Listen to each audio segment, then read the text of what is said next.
Heroine ஆக்சிடென்ட்ல இறந்தது கூட தெரியாம ஹீரோவும் ஹீரோயினை தேடி அவங்க வேலை செய்யற ஸ்கூலுக்கு போய் பார்க்கறான். அங்க அவங்க இல்லாததுனால ஹீரோயினோட வீட்டுக்கே போறான். அங்கதான் ஹீரோயின் இறந்த விஷயத்த பத்தி ஹீரோ தெரிஞ்சுக்கிறான். இப்ப அந்த மார்ட்டிஷியனும் ஹீரோயினோட நெத்தியில இருக்கிற காயத்துக்கு ஸ்டிச்சஸ் போட்டுட்டு இருக்கான். நீ மட்டும் இப்போ உயிரோட இருந்திருந்தா இந்த ஸ்டிச்சஸ் உனக்கு வலிச்சிருக்கும். நீ செத்துட்ட, இதுதான் உண்மை, இதை நீ நம்பிதான் ஆகணும்னு மார்ட்டிஷியனும் ஹீரோயின் கிட்ட சொல்றான். இப்ப நம்ம ஹீரோயின் பெட்ல இருந்து எழுந்து கதவு கிட்ட வரா. அந்த டைம் பார்த்து நம்ம ஹீரோவும் ஹீரோயினை பார்க்கணும்னு மார்ட்டிஷியன் கிட்ட வந்து கேட்கறான். ஹீரோயின் பாடியை பார்க்கறதுக்கு மார்ட்டிஷியன் அலோ பண்ணவே மாட்டான். ஹீரோவோட வாய்ஸ் கேட்ட ஹீரோயினும் உள்ள இருந்து கத்திக்கிட்டே இருக்கா.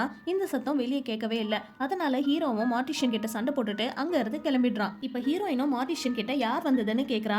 அதுக்கு அவனும் ஹீரோ தான் உன்னை பாக்குறதுக்காக வந்திருந்தான். உன்னை இந்த நிலைமையில பார்த்தா அவன் தாங்க மாட்டான். அதனாலதான் நான் உன்னை பாக்குறதுக்கு அலோ பண்ணலன்னு சொல்றான். இப்ப ஹீரோவும் ஹீரோயினுக்கு ஆக்சிடென்ட் ஆன அந்த காரை பார்த்து ஃபீல் பண்ணிட்டு இருக்கான். அப்ப அவனோட ஃப்ரெண்ட் அங்க வரான். இவனும் அவன் ஃப்ரெண்டு கிட்ட ஹீரோயினோட பாடியை பாக்குறதுக்கு கூட விடலன்னு சொல்லி புலம்பிட்டே இருக்கான்.